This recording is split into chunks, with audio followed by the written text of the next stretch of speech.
Thank you. Okay, and I am going to share I'm going to turn off my video so you don't see me waving my hands around as usual. And I will share my screen. And get this out of my way of the screen. Shall we mute Deb, or will you mute us? If you could mute yourself, thank you very much for saying that. I do have it on the slides, actually, one of the slides. But yes, if you wouldn't mind muting yourself, that would be wonderful. You're ahead of me there, Betsy. Okay, so let me start the slideshow. And I am going to start by, before we get started on this, just making a little bit of an announcement that Betsy reminded me of. Just wanted to let you know, so this, first of all, welcome to this final talk in this series on British monarchs that we've been doing for the past several months. And I think all of you know me by now. I'm Deb Schmidle. I'm a Love Living at Home member, and I have an academic background in 16th and 17th century English history. So this is the last in this series. It got a little kicked out of order. Sorry about that. I had to rearrange things in August. But I did want to let you know that in January, I'm very excited to be able to share a course that I have taught several times now, an 8-week session on the history of London. So that is starting in early January. It's already up on the Love Living at Home calendar if you want to look for that. And every week we'll go through another different time period. Every week will be a different time period in London's history, starting from the foundation, Rome occupation, all the way up through the present day. And it's kind of a combination of history and social and political history, but also we talk about architecture. And every week the talks are accompanied by some supplemental readings that might be of interest to you, maps in some cases. I'll give you a list of every place we visit and talk about, and also a list of any pertinent people that we talk about. So I just want to let you know about that one. That's coming in January. And then later in 2024, I'm still researching and writing this one. Unlike the history of London one, which I've done numerous times, I'm also going to be doing one on queen consorts. So I may have mentioned this before, I'm not sure, but I thought, we've been looking at all these guys, mostly guys, and we've looked at a couple of queen consorts in the past. We looked at Anne Boleyn and we looked at Eleanor of Aquitaine and other talks. But I wanted to perhaps highlight some of the consorts, some of the spouses of these kings that maybe you were not as familiar with. So that will be coming later in the spring of 2024. But do look out for both of those, particularly the History of London one is already up on the calendar. Okay, with that, this month, we are going to round out this series by looking at the Georgians, or the Hanoverian dynasty, to give it its proper name. This was a period that saw the Hanoverians come to the throne via what is now Germany, interestingly enough. And we're going to focus on the first 4 Hanoverians, because these are the monarchs who gave their name to the period. And you can see them on the screen here in order: George I, George II, George III, and George IV. Hence the Georgians, not very imaginative names. We're also going to touch very briefly on the last Hanoverian, William IV. And so we're going to look at the political climate in which each of these monarchs reigned. We're going to talk a bit about their personal lives, because, boy, there was a lot going on in their personal lives. And we're going to look at the legacies they left behind, most particularly the cultural legacies in this case. Now, as always, at this point, we have less than 90 minutes to discuss all of this, and there's always a lot to cover. So really, you have to view this, as with the other discussions and talks, more by way of an introduction to the Georgians rather than an in-depth look at their reign. Oops, let me go down here. Okay, if you haven't already done so, please mute your microphone. All right, so this is by way of a refresher or a reminder, since it's been a while since we've talked about this. But for those of you who did not attend the presentation on the later Stuarts, or if you did and again, it's been a little while, the Hanoverians came to the throne via Germany due to this 1701 Act of Settlement. And basically what that settlement did was it secured a Protestant succession to the throne of Great Britain. This came about because James II, the last Stuart king, was a Roman Catholic. And that did not go down well for various reasons I'm not getting into here, did not go down well. So in 1688, James was pretty much thrown out of the country. He escaped. Luckily, he escaped with his head, unlike his father, Charles I. But after that, there was really this concerted effort to make sure that there were no more Catholic monarchs. So this Act of Succession was set up. Why 1701? Because at that time, the future monarch was Queen Anne. She had an heir. She had a son who was an heir, and she was actually Queen Anne was actually the future Queen Anne was actually the daughter of James II. Her sister, Queen Mary, was on the throne along with her husband William. So William and Mary were ruling jointly, but had no children. So Anne was the next. She was the heir presumptuous. She had a son, but her son died. So they set up this act of settlement that said, okay, we've got to go out and find these Protestant heirs to this throne. We are not going to have any Catholics. So this is when it was set up. And they set it up and wrote it in such a way that no Catholics could succeed to the throne. And not only that, anyone married to a Catholic could not become sovereign and could not succeed to the throne, obviously. And the monarch had to swear an allegiance to protect the Church of England. And this is something that still goes on today. Prince William could not be, if he decided to, the Prince of Wales decided to convert to Catholicism, he could not be the next monarch. He could marry, I believe now he can marry a Catholic, but he could not convert and become a Catholic and become the monarch. And even in the coronation oath, you saw this with Charles's coronation, the monarch still swears fidelity to the Church of England. So that all came out of this act. Now, they went back and they said, okay, where is the next Protestant heir that's connected to the Stuart dynasty? And the closest they could come up with was Princess Sophia, the Electress of Hanover. She was the granddaughter of James I, who was the first Stuart king in Great Britain. So they said, okay, it's going to go to her and her Protestant heirs. Now, an elector or an electress, in Sophia's case, this was a prince of the Holy Roman Empire, and they ruled over an imperial state. There were several of these states in what is now Germany. And as such, they had the right to participate in the election, hence their name, elector or electress, of the Holy Roman Emperor at the time. So Sophia was put in line, and Queen Anne became queen in England, but Sophia died before Anne did. So the succession then passed on to Sophia's son, George, who took over also as Elector of Hanover from his mother. He was only 52nd in line to the throne if you went through all the genealogy, but he was the nearest Protestant according to the Act of Settlement. So that's how we got basically a German on the British throne. Or a German born, I should say. Obviously they had English blood. So here's George. When he became king in 1714, oh, someone's got their microphone on. If you wouldn't mind muting that, please. When George became king in 1714, he came over to England without a queen consort. He was married, but he didn't have, or had been married, but he didn't have his queen at his side, because in 1682, he had made a dynastic marriage with his 16-year-old cousin, Sophia Dorothea.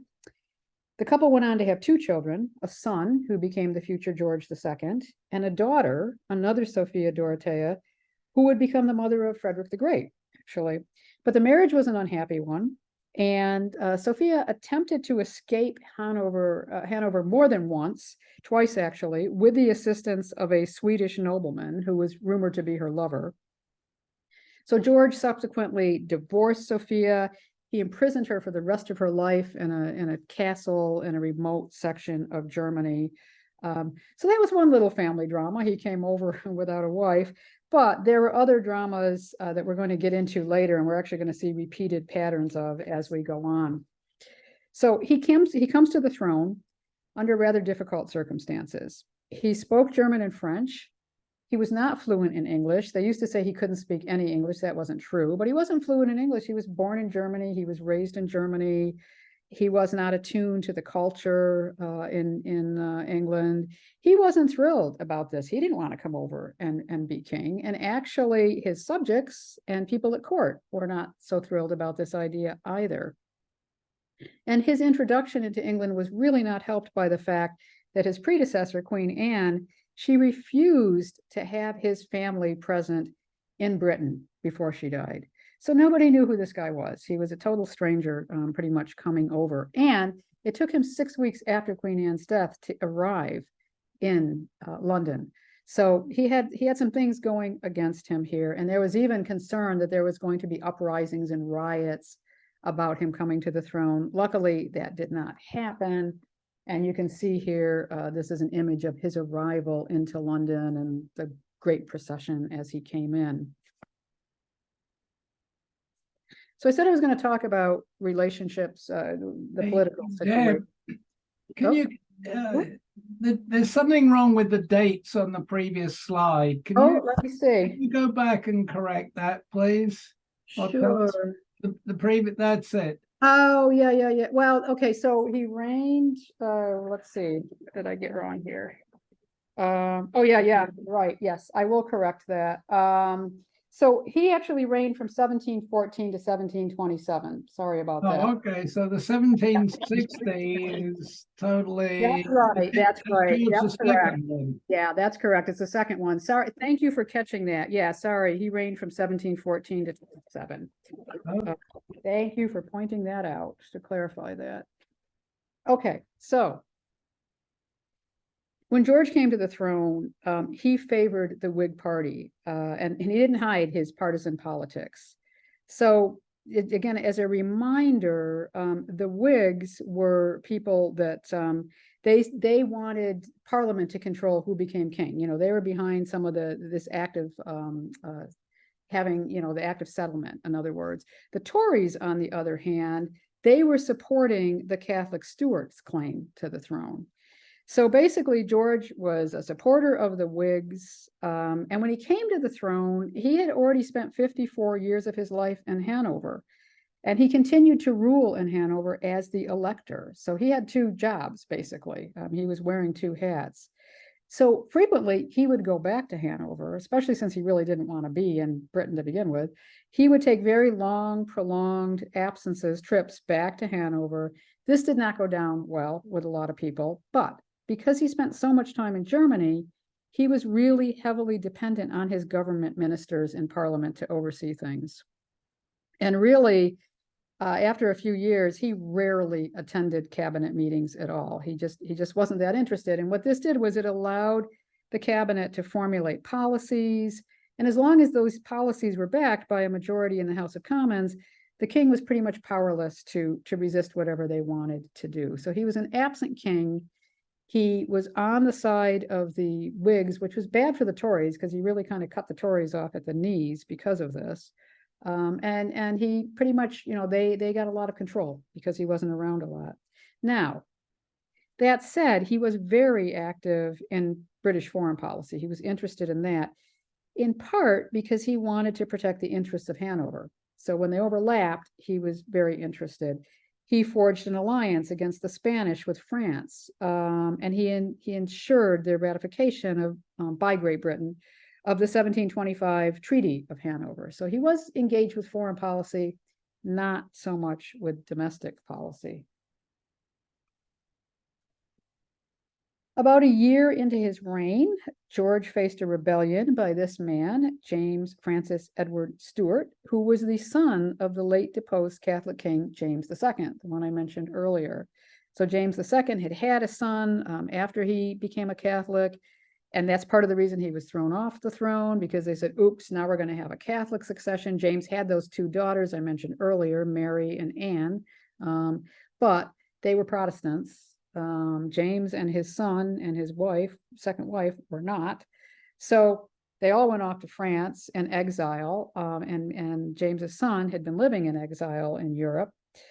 And King Louis XIV supported James's claim to the throne and his son's claim to the throne. He recognized this guy as the rightful heir to the British throne.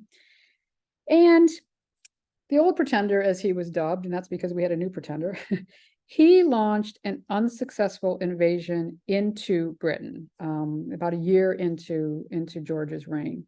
Now, initially, the invasion was led by a guy named John, Earl of Mar.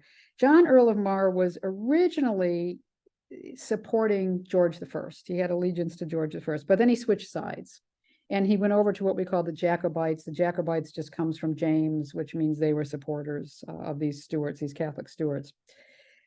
The old pretender didn't arrive in Britain himself. So in August 1715, John, Earl of Mar, comes over. He tries to launch an invasion into Britain.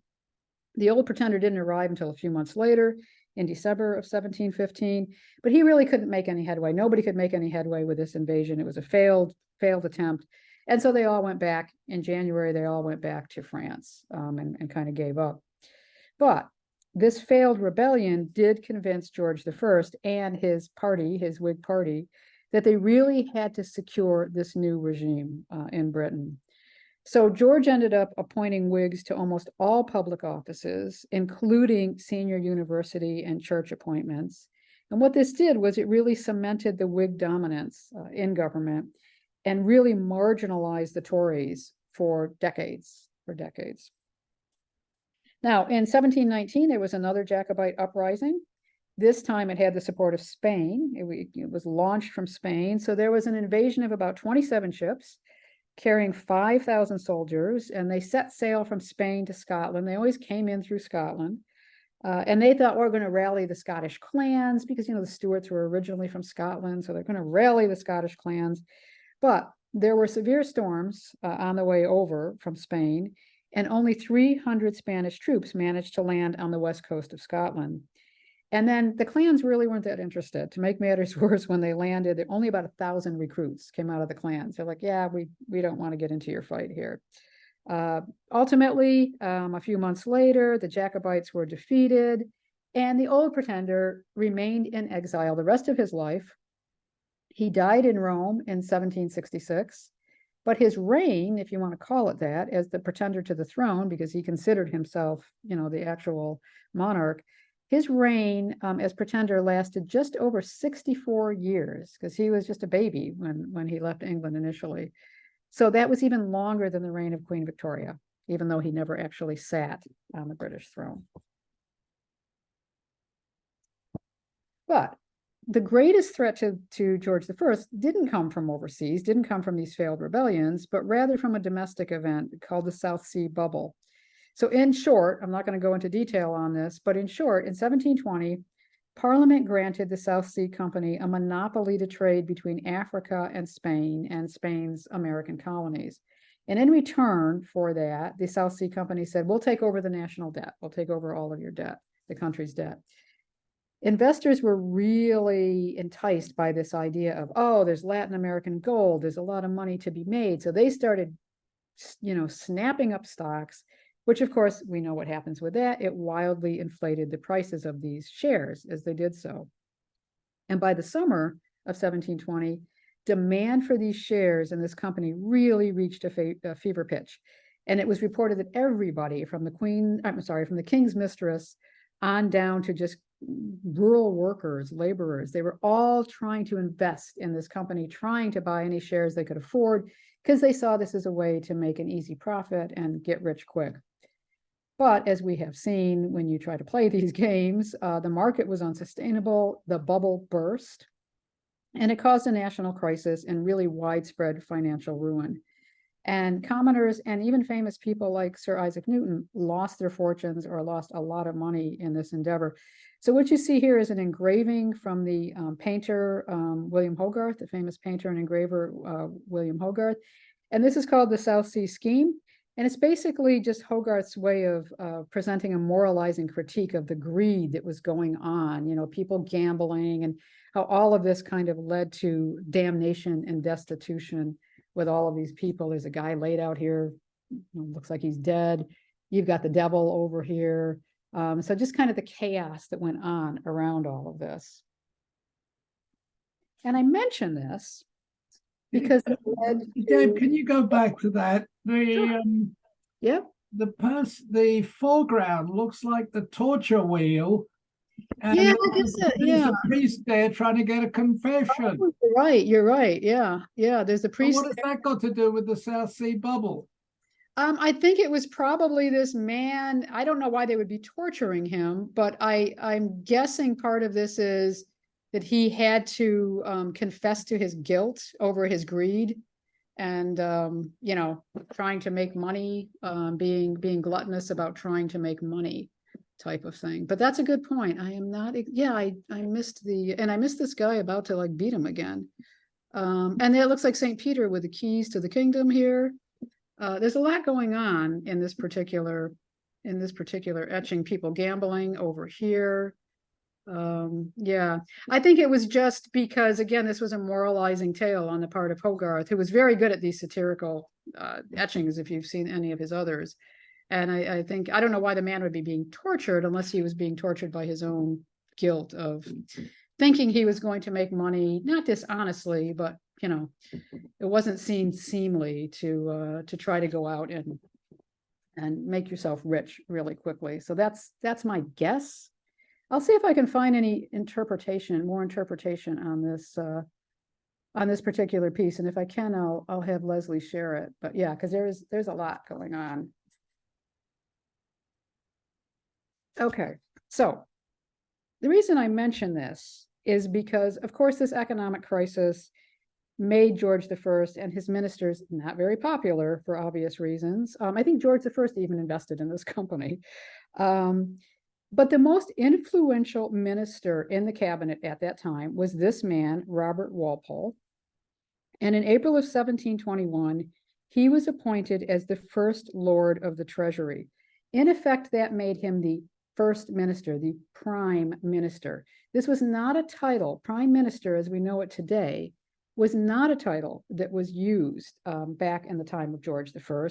But in essence, if you go back and you look at the history of the prime ministers in Great Britain, Robert Walpole was considered the first prime minister.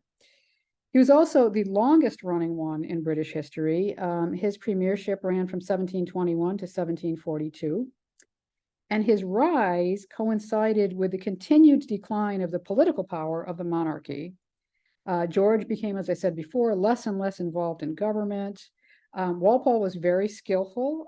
He was able to manage things very well. He actually ended up protecting the king and the court from a lot of the blame that was put on them because of the South Sea bubble. The debt was rescheduled. There was some compensation paid to people, and financial stability was restored. So that is one thing that kind of came out of George I's reign. You had this South Sea bubble, but you also started this tradition of having a prime minister.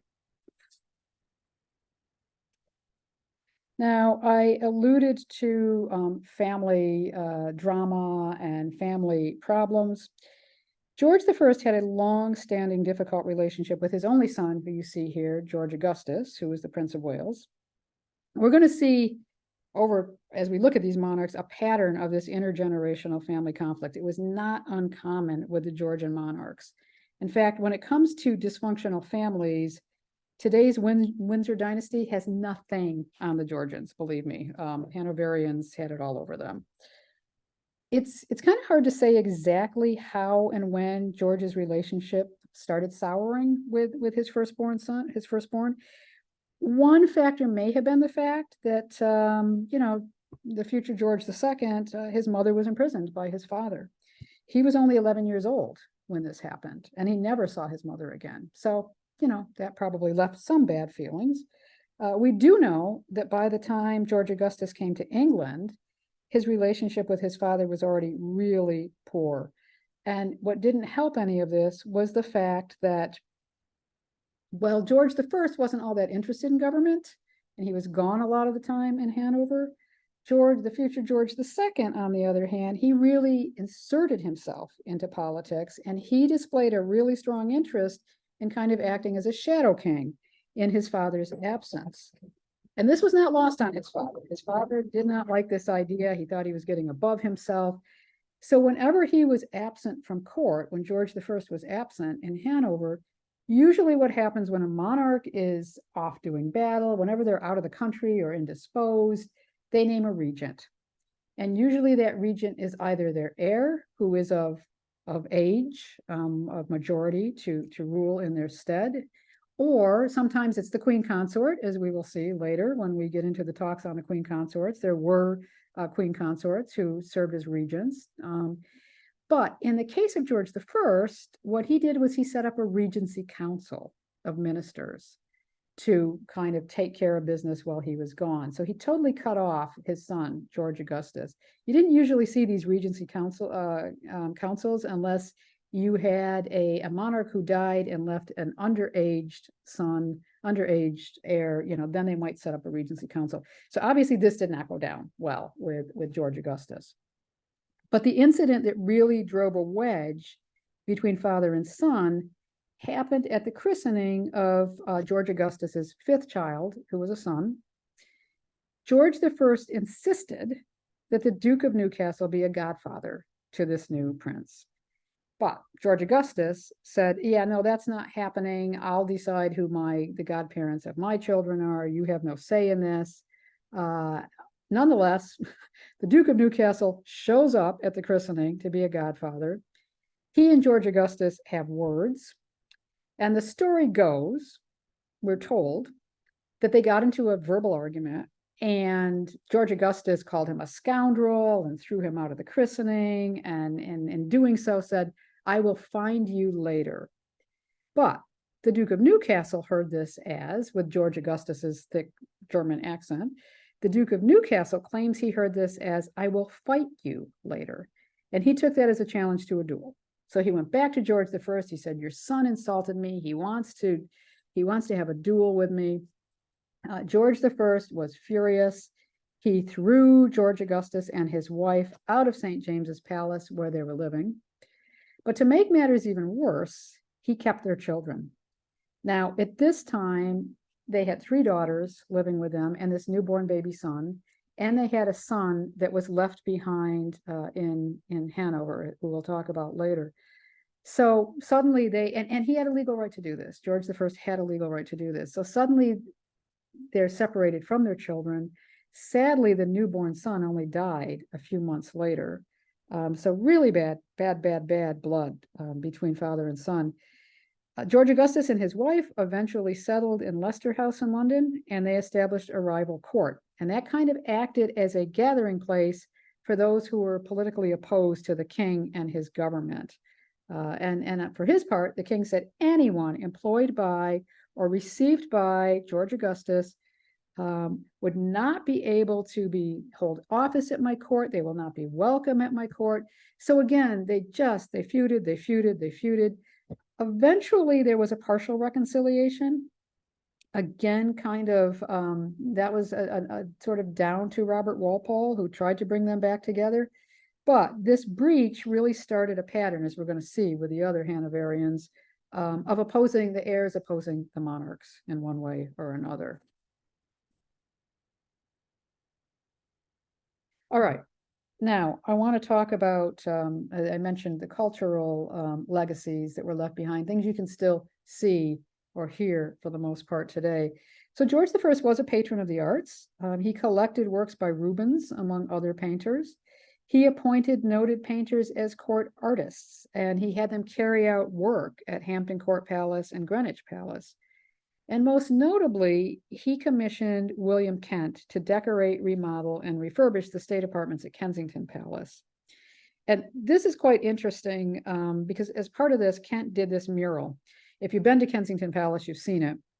It goes up the King's Staircase and also above the ceiling. And he did this he finished it in 1724. What makes this interesting is not necessarily the merit of the art per se, in my opinion, but the fact that it really is this vivid recreation of George I's court.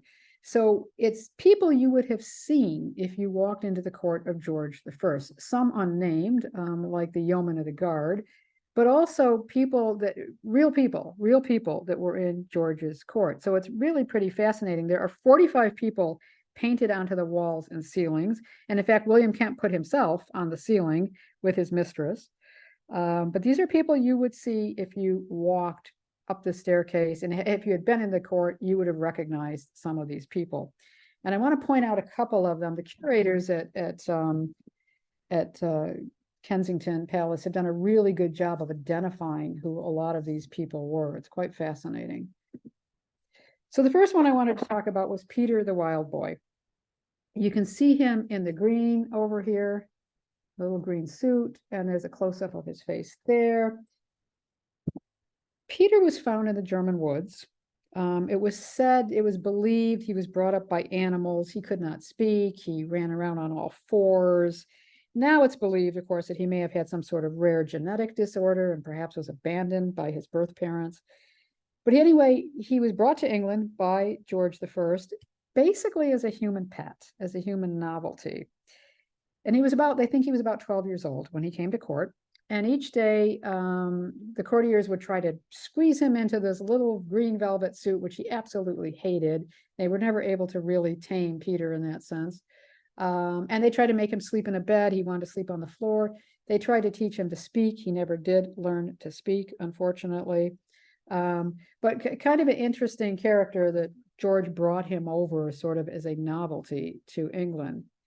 Now, unfortunately, the novelty of the king's pet eventually wore off, and the court paid for him to retire at a farm in Hertfordshire with a farming family. The family were very fond of Peter. They gave him a really good home.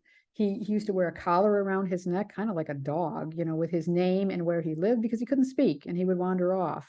But they were very, very good to him. He lived into his 70s, we believe, again, thinking he was around 12 when he came to England. And the local villagers paid for a headstone for him that you can see here. And even today, flowers are still laid on Peter's grave. So he's an interesting character. It's an interesting story. And again, he is on that mural. William Kent memorialized him, if you will, on that mural. The other person I wanted to mention in the mural is Muhammad. He was a Turkish servant of the king's. He was actually captured by Habsburg soldiers, along with another Turk who also became a servant of the king's. He was a Muslim. He became the king's personal servant after he was captured and brought to Hanover. And while he was still there, he converted to Christianity. And he married the daughter of a Hanoverian brewer. On the left here you can see him. He's got his arm around this woman. We don't know if she's his mistress or if she's his wife. And on the right, there's a more formal portrait of him. There are actually a lot of paintings and portraits done of him. Because once he came to England with George, he started out as a groom, a lowly position in the court. But then he worked his way up to master of the robes. He was very physically close to the king, and that gave him a position of incredible influence in the court. Anyone who wanted to go through the king wanted to go to the servant, the person who was closest to him physically. So he garnished wealth and influence while he was at the court. And he was even given the noble title of Mohammed van Koningstrouw, which means true to the king. And again, you could tell his position at court by some of these paintings, like the painting on the right. That's a very fine painting. He died at Kensington Palace before the king, so he lived at Kensington Palace the rest of his life. He died in 1726 when he was 66 years old. But again, an interesting character that was reflected on this mural. Now, art aside, George I might be best known for commissioning Georg Friedrich Handel to write water music, which was 3 orchestral pieces. And he had Handel write this for a royal outing on the Thames in 1717. And you could see this painting here. It's Handel in the sort of gold coat, gesturing, presenting to the king, here is your music. So 2 days after George took his procession down the Thames, a London newspaper reported on Wednesday evening at about 8, the king took water at Whitehall Palace, in an open barge, wherein were 50 instruments of all sorts who played the finest symphonies composed express for the occasion by Mr. Handel, which his majesty liked so well that he caused it to be played over 3 times in going and returning up and down the river. So we have George I to thank for water music. George pretty much remained unpopular in England throughout his life, partially because he never really adapted to the culture. His English was never that great. There were his not rumors, but the stories of how he imprisoned his wife followed him. That didn't go down well. He died in 1727 during a visit to Hanover, and you can see the tomb here, the Hanoverian tomb. And this, of course, paved the way for his son to become George II. And again, this tomb is in Hanover. That's where he's buried. So George II, he was born in 1683, again, in Hanover. And he was the last foreign-born monarch of Great Britain. He also holds the distinction of being the last British sovereign to fight alongside his soldiers. He actually went into battle at the age of 60. In the Battle of Dettingen, which was a conflict that pitted Germany against the French. So he was actually doing so, I guess, on behalf of Hanover, but he actually went into battle at that age. And he was the last British monarch to be buried at Westminster Abbey. So his relationship with Parliament, well, initially he was very engaged in domestic and foreign policy. He followed things very closely. He did not have a great relationship with Robert Walpole, even though Walpole had effected a kind of a reconciliation between George I and the future George II. George II wasn't really that fond of Walpole because he saw Walpole as his father's man, basically. But that said, he did support Walpole's policy of peace and retrenchment, and this kept Britain out of the War of the Polish Succession. So he did back that. And also, for his part, Walpole was very good at persuading a lot of influential Tories who, again, were kind of marginalized, but still influential in government. And again, remember, the Tories really backed the Catholic claim to the throne.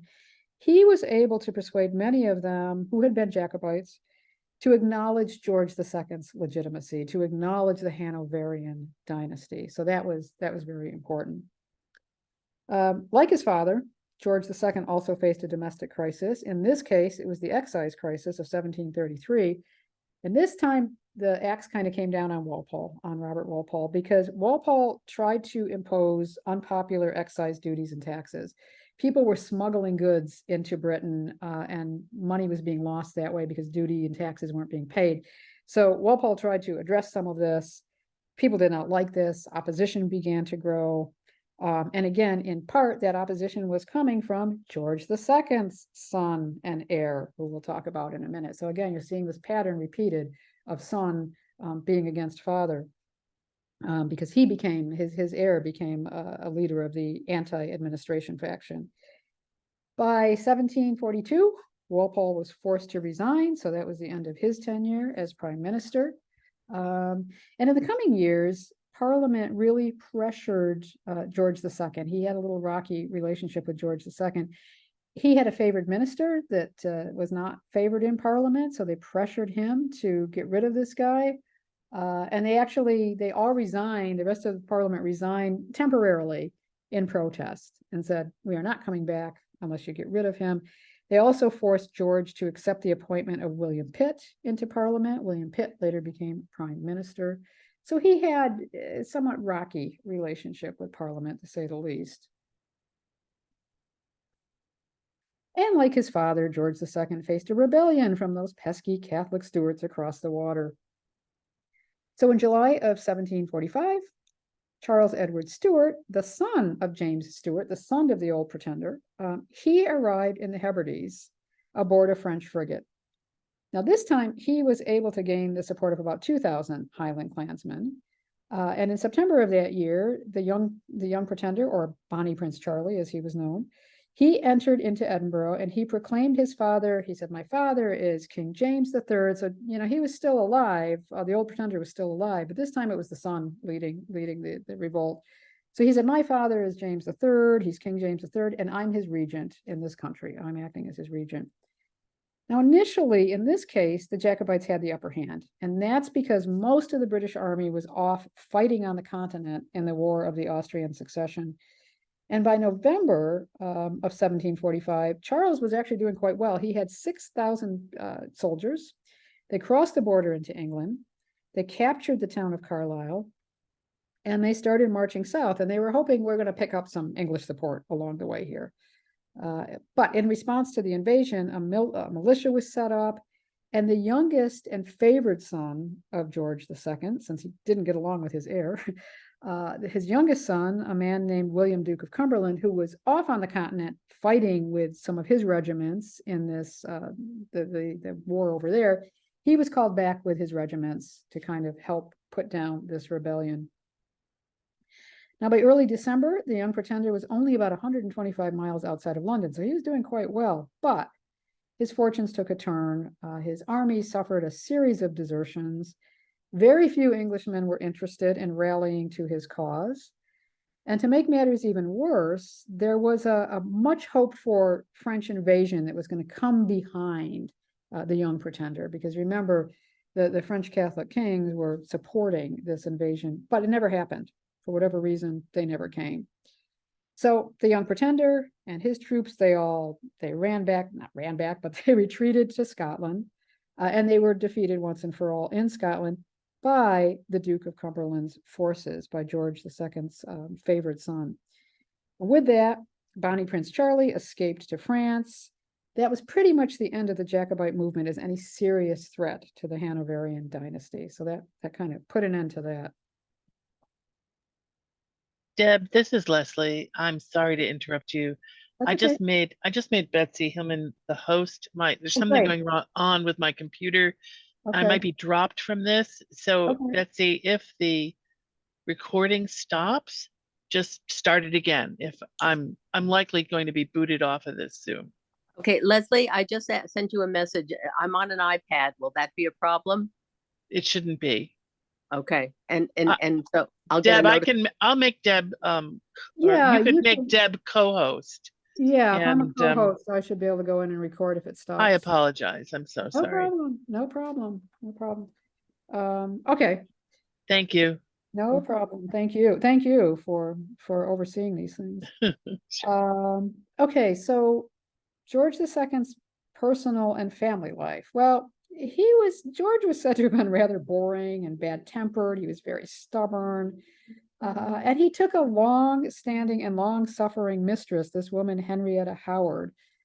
She's got a fascinating story in and of herself. I will give Leslie the name of a biography about her. She was quite an interesting person. But unlike other kings, George took her as a mistress because he felt every king has to have a mistress. It was like a sense of obligation. He wasn't really even that interested in having a mistress. And in fact, poor Henrietta, he set it up so I believe it was every Monday night for 3 hours. She would come to his chambers, like clockwork. It had to be the same day. It had to only be 3 hours. But he would also bore her because he'd talk about finances, which she couldn't care less about, obviously. But in fact, George's wife, who we will be talking about in the series on the Queen Consorts, he more than met his match with his wife. In fact, I would argue he might have even been outmatched by his wife, this woman, Caroline of Ansbach, who you see here. He married her in 1705. She grew up as a teenager in the Prussian court in Berlin, so she was surrounded by writers and artists and intellectuals. And she developed not only an appreciation of the visual arts, but also a keen interest in science. And in fact, in 1722, when she was still Princess of Wales, she spearheaded the very first smallpox vaccination trials in England. And she even inoculated her own children, which was amazing when you think about what that message that sent. She was very independently minded. She was an intellectual. She was a linguist, a patron of theologians and poets and artists and musicians, also very politically astute. So she did act as regent when George II went to Hanover. She was often in charge of the country when he went back to Germany. And I talked about the poor relationships between George I and II. Well, this intergenerational dysfunction continued down the line with George II and his eldest son, as I mentioned a minute ago, his eldest son, Frederick. And you can see Frederick as a child on the left, and then when he was older on the right. The problems here could be traced to the fact that Frederick did not see his parents for 14 years when he was growing up. If you recall, I said the future George II and his wife had 3 daughters and an infant son who they lost when he had a falling out with his father, but the eldest child had been left behind in Hanover. And the reason for this is it's believed that George I wanted his grandson to stay in Hanover because he wanted Frederick to bond with his ancestral home. And also, these kings were still the electors there. So he wanted to send a message that, yeah, we're still here. You know, I might be king of England now, but I'm, you know, our family is still here as electors. Caroline of Ansbach pleaded repeatedly with her father-in-law to let her son, her eldest son, come to England. He refused. And so due to the long absences from his family, by the time Frederick arrived in England in 1727, he didn't arrive until after his father became king. By then, he was pretty much a stranger to them. And they had already, you know, they had grown their family, they had this favored son. By then, Frederick had also developed a taste for drinking and gambling and women. He was heavily in debt. And his family were not happy. They felt that he was a degenerate. He had an extravagant lifestyle. And for his part, Frederick said, hey, I've come over. I am the Prince of Wales. I have not really been recognized as Prince of Wales. I've not been given things to do. I'm not getting respect. And part of the reason for that was, part of his rationale for that was, the Prince of Wales always got a stipend, a certain amount of money. When Frederick came over as Prince of Wales, his father cut the stipend. He did not give him nearly as much money as he should have gotten, probably because, again, he had a lot of gambling debts and he didn't want him fettering the money away, but whatever, that caused issues.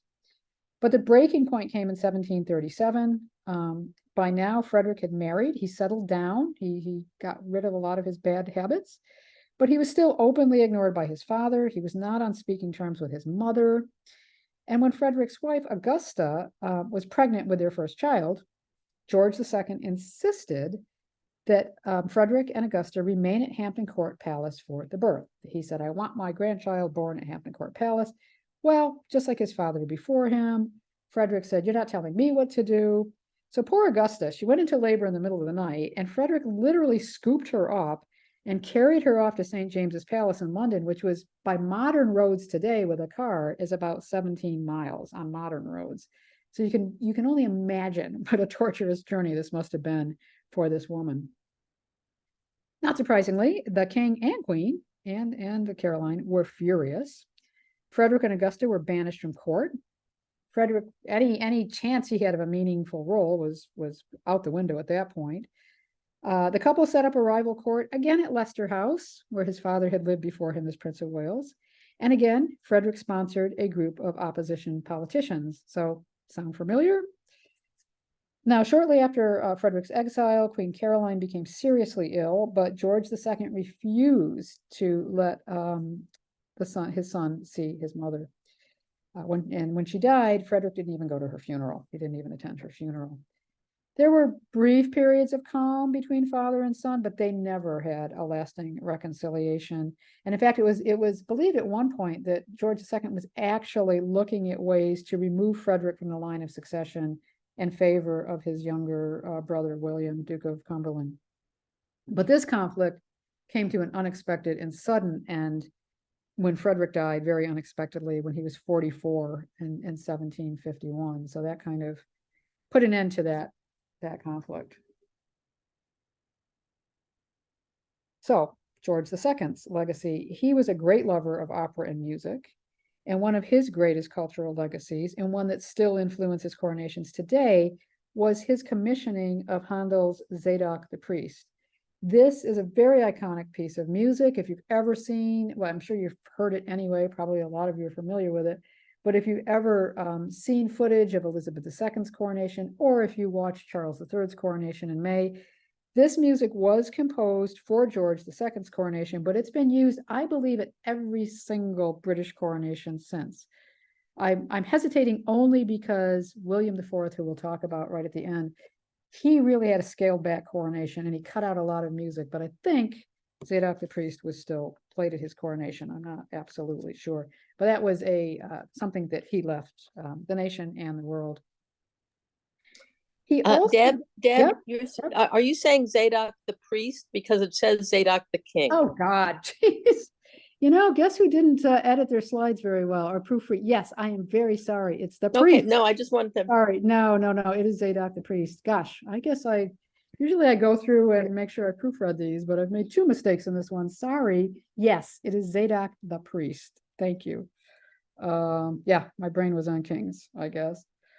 I'll change these. Well, it's not going to matter now because we're recording it, but yeah, it's Zadok the priest.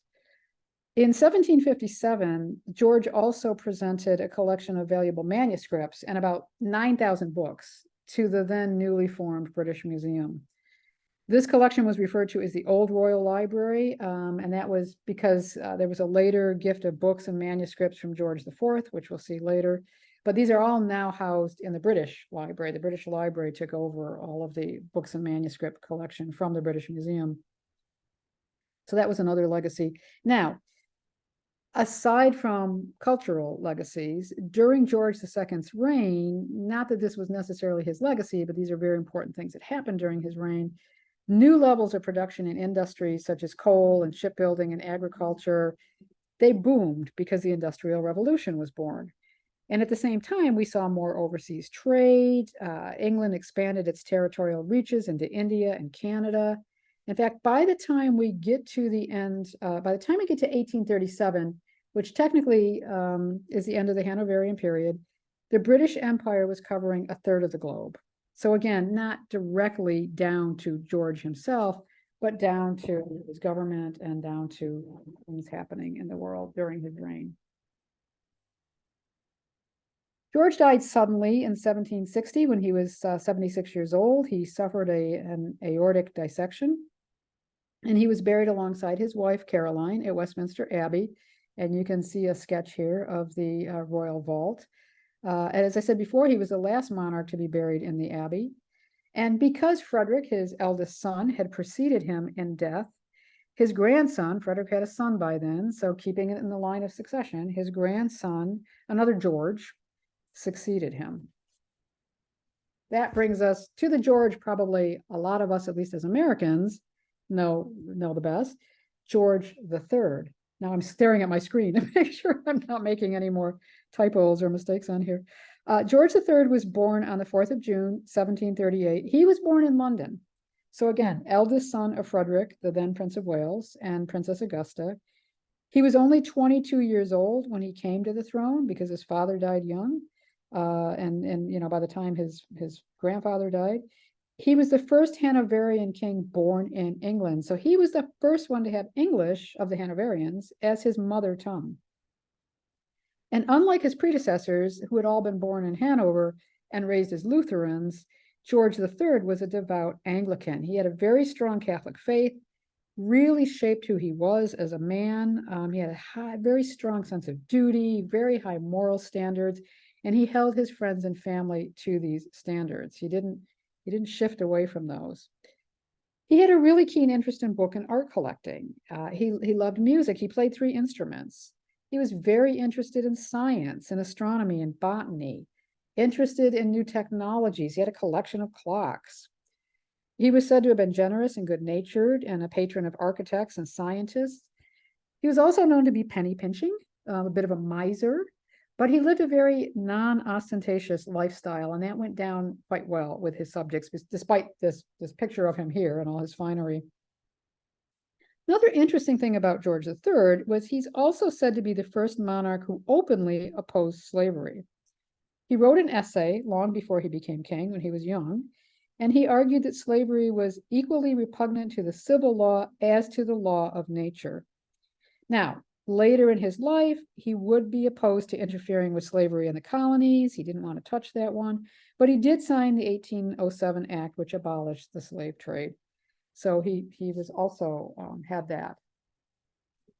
Now, I mention these attributes because despite his intellectual interests and his stance on slavery, even though that was a bit skewed, he's widely remembered for 2 things: as being a tyrant, as a ruler, and also as being the king who lost the American colonies, and also as a madman. And we'll talk a little bit about that later.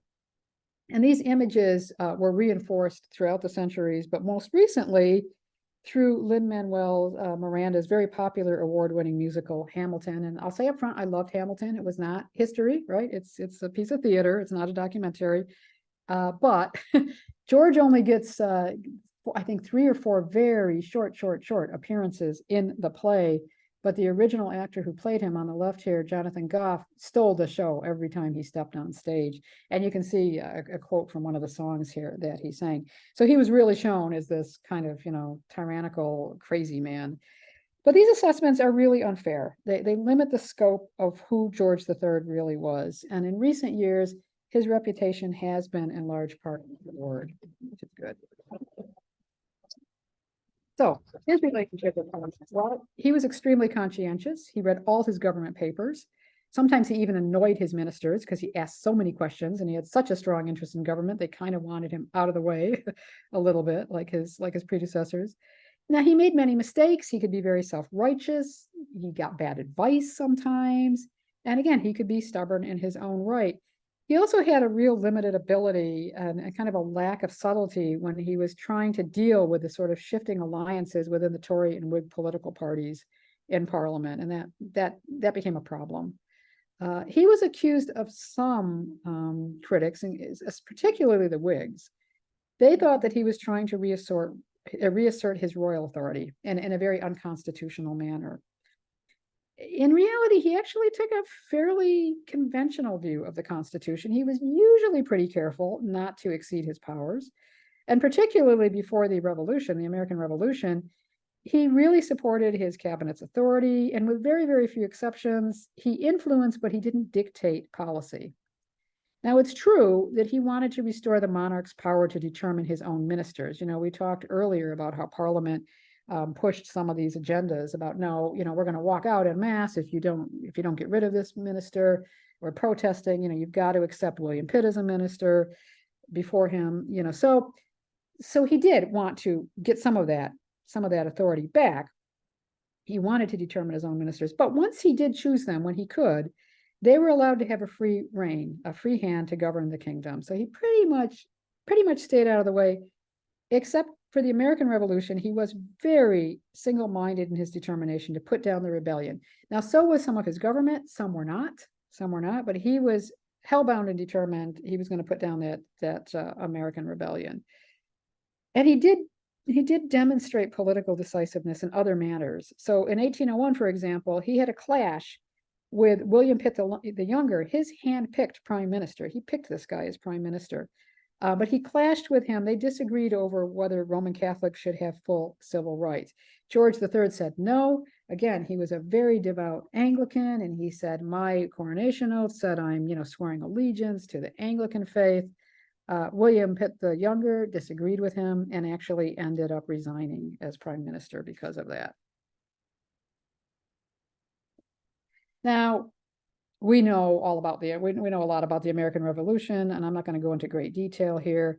But again, he somewhat got a bad rap on this because you had hostile British contemporaries at that time. You had American colonialists. They were all painting him in a very bad light. They were saying this was his fault. 19th century historians also did this. It carried right on through to the 19th century. It was only in the 20th century that his reputation, particularly the latter part of the 20th century, his reputation started getting restored. But they said George III was personally responsible for this and the loss of the colonies. He was labeled a tyrant, and he was called, in quotes, unfit to be the ruler of a free people in the Declaration of Independence. But in reality, his direct responsibility for the loss of the colonies was limited. It was limited. Now, this is not a presentation on the American Revolution. It's not my area of expertise. And even if it was, we don't have time here to discuss it in detail. So in very, very short terms, and making this as simple as possible, quick and dirty, the 7 Years' War with France and Spain that took place in North America, that cost a lot of money. It was very, very expensive. There was huge financial burdens around that. Britain did well out of this. But then what that meant was they had a vast expansion of territory, and then they had to administer that territory. All of that came under the British Crown. So suddenly they were financially strapped for a lot of things. So what they did was they set up various policies and taxes, unpopular in the colonies, obviously. And this fueled some of this movement toward independence. Also, the Boston Massacre, which really wasn't a massacre, I think 6 people were killed, but nonetheless caused really bad feelings. So we know the outcome. We all know the outcome of the American Revolution. But although he ultimately lost the colonies, George III remained popular, quite popular at home. From 1780 to 1810, he kind of became the symbol of a national revival of patriotism and nationalism in the country. And it only deepened, interestingly enough, after the loss of America. Public, again, they saw him as a devout man, as a family man, a man with simple tastes, non-ostentatious. So they really liked the guy, and he was popular. So speaking of his family, in 1761, when he was 23, he married 17-year-old Charlotte of Mecklenburg-Strelitz, and his coronation took place only 2 weeks later. And Charlotte actually wore her coronation gown, her wedding gown as her coronation robe. So again, not being ostentatious. The same year, he purchased Buckingham House for Charlotte. He renamed it the Queen's House. Now we know it as Buckingham Palace. Charlotte and George were said to have had a very happy marriage. It resulted in 15 children, 13 of whom made it to adulthood, which was quite amazing. And you can see on the right here a painting of them with some of their children. Now, he had his own family problems as well, George did. He didn't approve of his eldest son's extravagant lifestyle. They were often at odds, but nothing like the break between George I and George II and George II and Friedrich. He also clashed with his brother when the latter made what the king perceived to be an unwise marriage. He made an unsuitable secret marriage, and George III was not happy about this. He thought his brother shouldn't have done that. This resulted in the Royal Marriages Act of 1772, making it illegal, with very few exceptions, for any member of the royal family to marry without the previous consent of the monarch. Today, some of that still holds. Today, only the first 6 in line to the throne need the sovereign's consent to marry. But for example, back in 2018, when Prince Harry married Meghan Markle, Prince Harry was 33 years old. But technically, he could not get married without Elizabeth II's approval, without her say. So that's still going on today. I mentioned, one of the things that George III had a reputation for was madness, was being insane. The war in North America, its political aftermath, family anxieties, one of his favorite daughters died young. This placed a great strain on George in the 1780s. He had serious bouts of illness in 1788 and 1789, and again in 1801. He actually became mentally unfit to rule in the last decade of his reign, and after that, his eldest son, the future George IV, acted as Prince Regent in his stead. Now, some medical historians have said that George III's mental instability was caused by a hereditary physical disorder, but now there's arguments back and forth. Now, some people believe that he suffered from bipolar disorder, and later in life from dementia. Treatment for the illness at this time, doctors had no idea what was wrong with him. The treatment was quite barbaric. This is a picture from the play, The Madness of George III. I've seen this play a couple of times, and actually they made a film of it. It's quite harrowing what they did to this poor man. Unfortunately, he really suffered greatly in his final years. His legacy. Early in his reign, he created a new royal library. He even employed a royal librarian to kind of curate this collection, a very rich collection that included English and Italian literature, British and European history, and some religious texts. And in these collections, there are some really iconic early books, including copies of the Gutenberg Bible and William Caxton's first edition of Chaucer's Canterbury Tales. After he died, his son, George IV, he gave 65 volumes of these printed books and 19,000 pamphlets, as well as some, I think, manuscripts and some bound volumes of maps. He gave these all to the British Museum. Again, they ended up in the British Library. This picture here is one I took from the British Library's member lounge. If you're sitting in there having coffee or something to eat, you can look right across, and it's almost like floor to ceiling of this glassed-in collection of George III's collection of books here. Also, I should mention that in 1768, George III founded and paid for the initial cost of the Royal Academy of Arts, which is still going strong today. I mentioned before his interest in science. He was the first king to really study science as part of his education. He had his own astronomical observatory. And examples of his collection of scientific instruments, you can now see if you go to the Science Museum in London, they have a collection of those instruments. And then finally, he was very interested in architecture, in agriculture. He had a lot of farming going on his crown estates at Richmond and Windsor, and he got the nickname Farmer George because of that. Now, unfortunately, by the time George died, he was deaf and blind. He died on the 29th of January, 1820. He reigned for almost 60 years, the third longest monarch in British history. Only Elizabeth II and Victoria outreigned him. He was buried 2 weeks later in a private ceremony at St. George's Chapel, Windsor Castle. This is obviously not his coffin because this is a photograph, but I wanted to show it to you. I believe this is Edward VII's coffin, but this is the royal vault in St. George's. All right, got to move right along here because we started a little late and we're running out of time. So this brings us to the last George, George IV. He acted as regent, as I said, during his father's illness. And when he came to the throne in January of 1820, he was already 57, considered relatively old for a new king at that time, and he was in poor health. He was the total opposite of his father. He was known for his extravagant lifestyle, his overindulgence, not just in spending, but just about every other aspect of his life. His coronation was one of the most expensive ever. He was constantly in debt, and he was frequently lampooned for his love of eating and gluttony. Political caricatures and cartoons were very popular at this time, and this is one by a very popular and famous political cartoonist at the time, James Gilray. And you can see here, this is when George was still Prince of Wales. But you can see him sitting here, having completed a meal. He's picking his teeth with a meat fork. He's bursting out of his clothes. He's got an overflowing chamber pot next to his elbow, next to the chair. He's got gambling games down on the floor. He's got unpaid debts underneath the table there. So not a very flattering portrait of the man.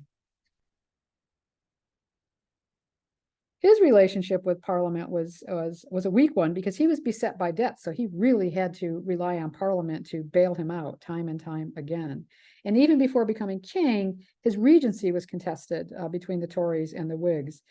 That was a fight going on. Eventually, the Tories were in control. George managed to get along with the Tories for the most part. And this is a cartoon of the Tories and the Whigs having a tug of war over whether the future George IV should be serving as the regent. But he was forced to do things too. Much against his will, he had to agree to the Catholic Emancipation Act. He didn't believe in Catholic emancipation. But he did, he had to go along with it. However, he was able to persuade the government to back him in his marital problems. And we're going to see that in next. So on April 8th, 1795, when he was still Prince of Wales, George very reluctantly married his first cousin, Princess Caroline of Brunswick. He did this in exchange for Parliament forgiving his debts. Now, the problem was George was already married. George had wed a Catholic woman, Maria Fitzherbert. He had married her 10 years earlier, but he had not obtained the permission of his father. If you recall that Royal Marriages Act of 1772, he didn't get his father's permission. So the marriage was considered unlawful in this case. And it was strained right from the start. George did not want to marry her. He showed up drunk at the wedding, they said. Supposedly, they only spent 2 nights together, we're told, before they separated, officially separated. However, in those 2 nights, their only child, the future Princess Charlotte of Wales, she was born about 9 months to the day after their wedding. So they did have 1 child. But even after they separated, their relationship got worse and worse, particularly after 1811, when Prince George was declared Prince Regent. By this time, Caroline had very little access to her daughter, very restricted. And in 1814, Caroline left Britain to go travel extensively, basically live in Europe. On November 21st, 1817, while Caroline was still in Europe, very sadly, Princess Charlotte died in childbirth. She was 21 years old. Both parents were devastated. She was a very, very popular princess in Britain too. This was the, equivalent of when Princess Diana died. People really went into mourning. She was very popular. And this was devastating because George had no heirs now. And Caroline was thinking, after George dies and my daughter becomes queen, she'll bring me back. I'll have some power at court. Well, of course, that didn't happen. George was desperate to divorce Caroline, but the only way he could do it was prove that Caroline was adulterous. Men could be adulterous. That was not the grounds for a divorce. Women could not be. Now, while she was still in Europe, Caroline was said to have been engaged in an intimate relationship with an Italian man. So George really seized on this and said, okay, this is how we'll get her. This is how I can get my divorce. Originally, his government said, look, let's not have a scandal here. Let's try to negotiate some kind of settled separation agreement between the two of you. And while they were trying to work that out, unfortunately, George III died. So suddenly, George and Caroline are now king and queen. That causes a real problem because technically, legally, she's his queen consort. They're not divorced. George did convince government to set up this investigative commission to look into Caroline's alleged affair. They did an investigation. They had a subsequent trial that took place. They even tried to introduce a bill to deprive Caroline of her rights and her title as queen consort and to dissolve her marriage to George. Caroline was back in England at this point. She was allowed to attend the trial, but she could not speak for herself, although she had people speaking for her. The public were very sympathetic to Caroline. Hundreds of petitions were addressed to Parliament supporting her. They saw her as a victim of a corrupt government. They thought the government should not be involved in this at all. They did not like the king, obviously, so they sided with her. The bill was ultimately abandoned, but Caroline's status as queen was never restored. In fact, at George's coronation, she was refused entry into Westminster Abbey. She went around pounding on all the doors, trying to get in, which lost her some favor with the public because they thought this was unseemly and not queen-like. And unfortunately, Caroline died less than 3 weeks later of a suspected bowel obstruction. Now, in her will, she specifically asked that her coffin plate should read, "To the memory of Caroline of Brunswick, the injured Queen of Britain," but this never happened. That plate was never put on her coffin. A couple more political cartoons. This is George fighting with his brothers, and you can see Caroline here, kind of half hidden behind the curtain with her crown on. He's fighting with the brothers over the fact that they would not support him in his divorce claims. And then this one with Caroline and George flinging mud at each other. Excuse me. So George's legacy. As Prince Regent and later king, he left a legacy to the country in the form of his art collection. Many pieces are now in the royal collection. And he also worked with noted architect John Nash. He created Regent's Park. You can see the photos, the 3 photos here on the left of Regent's Park. On the right, this is right outside Regent's Park, a lamppost that has his initials on it that you can see there. And also Regent Street, which is still one of London's most popular shopping districts today. He also commissioned Nash to create the Royal Pavilion at Brighton. I told you he didn't do anything by halves. He was very extravagant, and this is incredibly extravagant. Nash also oversaw the expansion of Buckingham Palace to a very high cost. It was more than £400,000. It came out of taxpayers' pockets. And in fact, when George IV died, it was not completed, and the government said, no, we're stopping this, we're halting this. William IV had no interest in living in Buckingham Palace. They did eventually continue work on the palace. Queen Victoria favored the palace, and that's where she lived.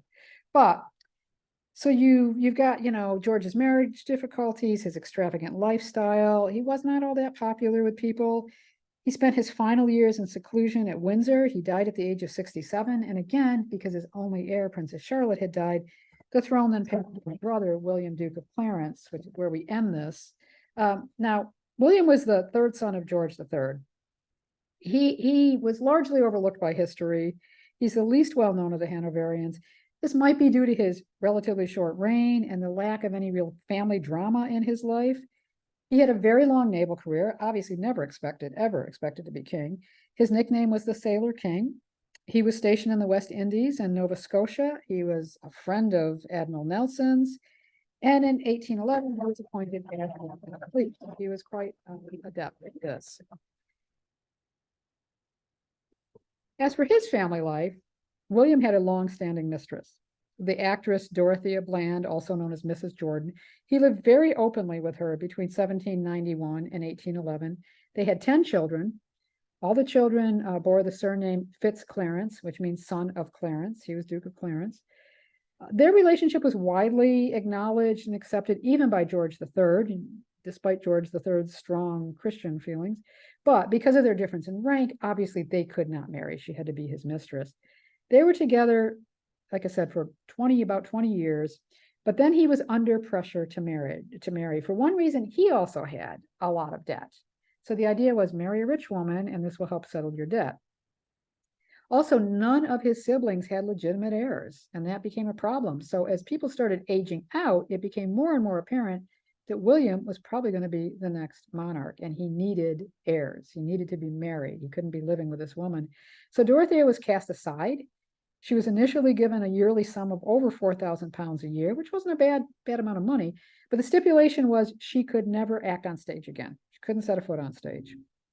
William kept custody of their sons. Dorothea got custody of their daughters. However, in 1814, Dorothea did return to acting, reportedly to pay debts that had been incurred by the husband of her daughter from an earlier relationship, not her relationship with William. So at that time, William said, nope, you broke the contract. He withdrew his financial support, and he took custody of the couple's daughters. Sadly, Dorothea died only a couple of years later. She was penniless and separated from her children. So after 20 years of pretty much non-marital bliss with William, it all kind of went badly for poor Dorothea. So William did marry in 1818. He married Princess Adelaide here that you see here. She was said to be very fond of the stepchildren. She loved her stepchildren. She got along with William's children, but they never had, George and Adelaide, unfortunately, never had any living heirs of their own. So I mentioned the coronation. George became the heir presumptive at the age of 61 because his second brother, Frederick, Duke of York, he had died in 1827. Not the same Frederick we were talking about earlier, but he died, which put George in line. William in line. When William became king after the death of George the Fourth in 1830, he had a very scaled back coronation. He dubbed it the penny coronation, or they dubbed it the penny, the public dubbed it the penny coronation, because he was also not into being very ostentatious. He was more like his father, less like his brother, George IV. So the music and the ceremony were very abbreviated. There was no coronation banquet. There was always, going back to the Middle Ages, there was always a lavish coronation banquet. He got rid of that. He said, no, it's too expensive. And his coronation outfit, instead of the velvet robes with the ermine lined and everything, it's what you see here on the left here. It was his admiral's uniform. So he went very, very scaled down. His reign was short. It was dominated by the Reform crisis, in which the Whigs, who William wasn't fond of, they pressured him to pass the Reform Act. So this did away with electoral abuse in the country. It introduced some standardized rules for voting across different boroughs. And because of that, what it did was the vote got extended to middle classes, and this greatly increased the role, actually, of public opinion in the political process. But William was pragmatic. He was very pragmatic. He knew what limited monarchy was, and he was reportedly, he said, I have my views of things, and I tell them to my ministers, but if they don't adopt them, I can't help it. I've done my duty. So he died on the 20th of June, 1837, no legitimate heirs, and therefore, his niece, Victoria, who was the daughter of his late brother, Frederick, she became queen. And that kind of brought in the Victorian era. And there's a picture on the left as she became at her coronation, and then later in life, obviously. So in conclusion, despite would-be rebellions, despite economic crises and various wars, including one that saw the loss of, the American colonies, actually, the Hanoverian period was remarkably stable, not least because of the longevity of so many of its kings. Quite a few of them, had long reigns. From 1714 to 1901, and I'm including Victoria in this because technically we could consider her a Hanoverian. She took Prince Albert's name, her husband's name, so therefore it kind of, we don't call her a Hanoverian, but her father was a Hanoverian. But from 1714 through the end of Victoria's reign in 1901, there were only 6 monarchs. And as I mentioned before, one of whom, George III, he was the third longest reigning monarch, and in fact, the longest reigning king in British history. So that's the Georgians. I am going to quit sharing my screen, and I really apologize for those typos or those problems on my slides. Thank you so much for pointing those out. And I've got my video back up. You can unmute yourself if you have questions or comments. That was a flying, and we took just about the entire 90 minutes to get through that. So But, Deb, yes. I have an answer on your, oh geez. Wait a second. Betsy's been doing research while I've been talking. Yes. Okay, that wheel in the Hogarth thing. Oh yeah, thank you. Okay, the naked figure of honesty is broken on the wheel by self-interest while an Anglican priest looks on. Ah, okay, so he's not confessing. Where did you find that, Betsy? Oh, it just Wikipedia.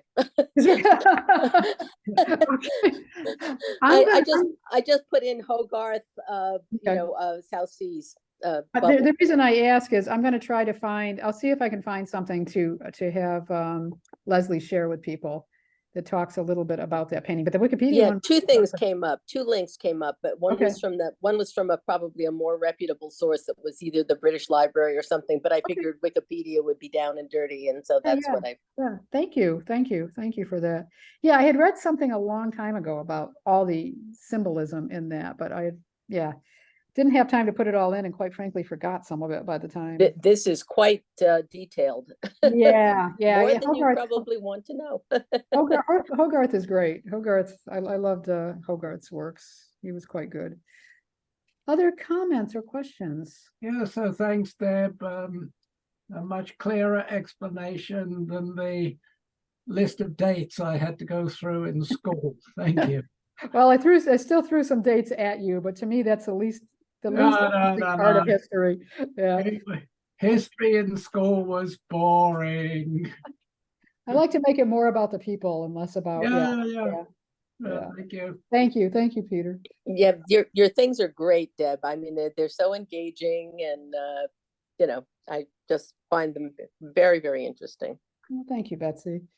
Other comments or questions or? You might have one other date problem on the range, so you might want to check that. Well, okay. No, it was the same. I'm not positive. It was just the same reign that Peter suggested was incorrect, and then it appeared immediately after that.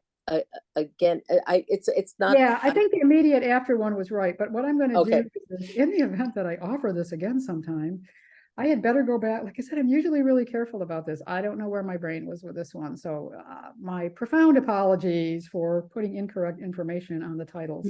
It comes copying templates. Yeah. I just got kind of sloppy this time around, I guess. But yeah, I will be a little more careful in the future. But thank you. Thanks for pointing those out, because anybody who's watching this recording later might have been confused or gotten erroneous information. So I really appreciate you coming in and correcting those. Well, that's, that was other than George III and having seen Hamilton, that was a crew that I knew very little about. Well, everybody knows George III. And like I said, I'm going to share some titles of books and things if people want to read any more about any of these monarchs. It's actually, I mentioned that George III has had his reputation somewhat restored. There's a book which I have not finished yet because it is really dense, by a man named Andrew Roberts, called The Last King of, what was it called? The Last King of America. And it's about George III. He's quite an apologist for George. I mean, he's quite in favor of George. Maybe to a fault, from what I've read so far, but it's very interesting, and he's really done, a lot of research. So, and it got good reviews. So I will share that. You know what I found interesting, and I don't know anything about art history, so it may be the style of the times, but George III looked like George Washington in the portrait. Well, I think it was the style of the times. Yeah, it was definitely the style of the times. Because they were but the face too, it yeah. if you didn't have a name to that, you could have picked it out as George, the other George. Except Washington didn't dress in those regal robes. No, exactly. Yeah. Actually, they wanted George Washington to be king. And he said, no, I don't want to be. And George Washington is related, I think, has some relationship to the British royal family. Oh yeah, I think so too. But I don't know whether it was the Hanoverians or what. It was probably earlier. Yeah. Anyway. Anybody else? Well, thank you for taking your afternoon to listen to me rabbit on again. You're going to get a break now. You're going to get a nice long break. You won't have to hear my voice until January. Even if you don't even have to hear my voice in January if you don't want to. But if you are interested, as I said, the History of London course, I think, is a fun one. A lot of history, but we talk about architecture. We talk about places, quirky places that you might not know about, or little pieces of history you might not know about. So that is on the calendar now. It's starting the first Wednesday in January, and it'll run for 8 sessions. And again, they'll all be recorded because I realize 8 weeks we're doing those weekly, not monthly, because it would take all year to get through them. And when does the consort one start again? Consort one is going to start in March. Let me look this up. I gave the dates to, hang on just a sec. Okay, so first London and then the consorts. Yeah, first London, and then consorts are going to be, I believe I suggested mid-March for those. Here we go. Let's see, do I have it up here? And Leslie said, yeah, I'll add those.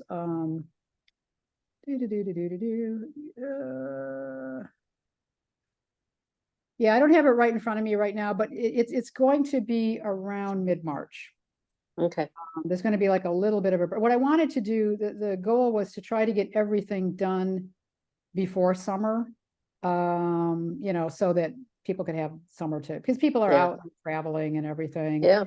So, no, that's still. I missed your entire thing in the summers. I'm going to have to go back and look at the recordings. So it's the Queen Consort series will be starting March 13th. Okay. Now that's going to be bi-monthly. That's not going to be weekly. So that'll be every other week. And that'll run through May 22nd. Okay. Yeah. Cool. Yeah, all from January to the end of May. And then when I'm taking the summer off. you know what your programs remind me of, my grandchildren are always saying, tell me a story. And this is the adult version of tell me a story. Well, like I said, I like to make it, I hope it's interesting. I like to make it interesting. I don't like the boring. I'm with Peter, honestly, I was not a history fan in high school for that very reason. I found it was only when I went to university and then, decided to pursue I don't know why I decided to pursue history, but absolutely loved it. But I had some really bad history teachers. No, I did too. In high school, it's like it's like Shakespeare. It's the same thing, when someone can really teach Shakespeare, they make it relevant to today. And they make people you can recognize, situations you can kind of sympathize or empathize with, or at least recognize. Well, my 10-year-old and 11-year-old granddaughters spent a week this summer at Shakespeare camp. Oh, wow.